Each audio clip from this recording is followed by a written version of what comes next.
Hello guys! Good morning! For today's video, magbalik pala kami ng Marantaw, Lanao del Sur ngayon. Kasi yung vaccination namin kahapon hindi natapos. Tatlong barangay lang natapos namin kahapon. So, kailangan namin tapusin. Balikan namin ngayon and sana nga matapos namin ngayong araw. Okay, see you later guys! At ito na nga, nagbabalik na naman kami dito sa Marantaw. Ayan, may sabing bata na binisita kasi may mga allergies daw. Tingnan namin kung kayang bakunahan. Pero kung hindi, saka na pag okay na siya.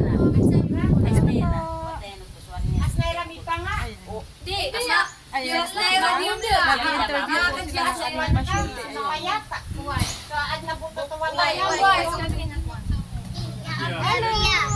Yan sa Tibet, sa aming nurse sa Marantaw. Ayan po sila. Ay, yung mga bata, si hi! Ito yung bata na ampunin ko. Ay, ampunin ko ito. Si hi! Yung anak na naman dito. Ito yung si... Ayan, o, di ba? Pulula na, minigiroso ulo niya. Dito talaga, may purumam naman dula biya. Gusto nila nakita sa camera. Ayan o. Hi! Lagi ito diyan na pikir. Si hi! Sana mo din dira kinimutan. Sana kami Ayan. Mag-1 year siya, November 11 siya, no? At ayan na nga guys, o, tingnan nyo ang layo. Malayo yung pupuntahan namin ngayon. Parang bukid na ito na park. Ayan. Yan yung area. Tingnan nyo naman, walang kabahay-bahay. Ayan po. Sana masaksis yung puntahan namin dito. Yung dalawang pamilya na refusal.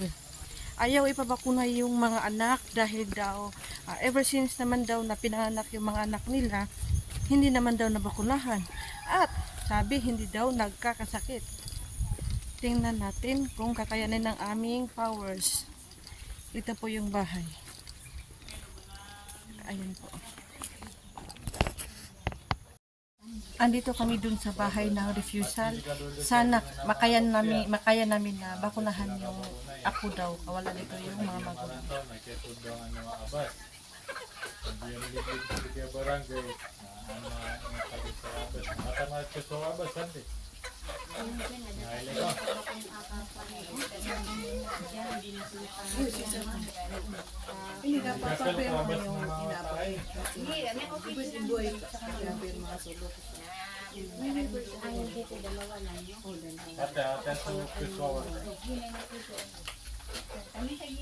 Nakatano kayo kita yung nabaswata na apit ni hospital lang anak. Bakit? Pero balik mo na ito lang yung hospital.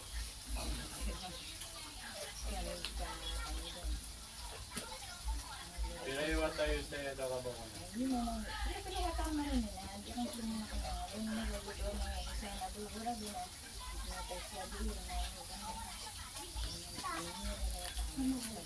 Nakatano ka iba na to daw ka ba muna yun at tamaw mga silingan ka nagpapaya.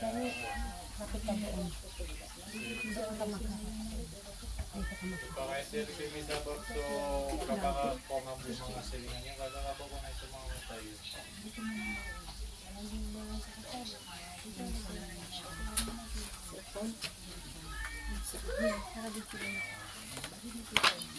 Ayun nga, namamatigas talaga. Ayaw daw talagang pabakunahan.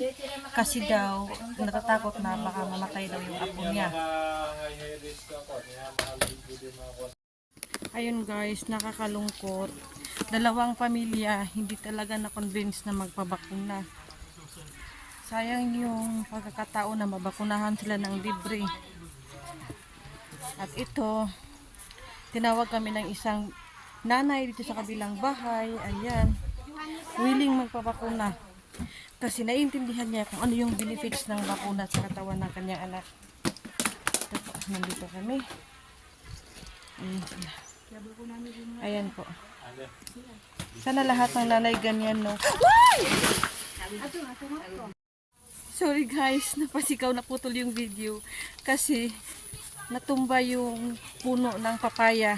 Akala ko sa akin matumba. Kaya napasigaw ako kasi hindi na po. Ito naman, Punta na naman kami sa kabila. Hanapin namin yung mga bata na hindi nabakunahan. Ayan. The outfit of the day. Ayan po. Ayan. Diba? Ragid na ragid ang lola. Na kami.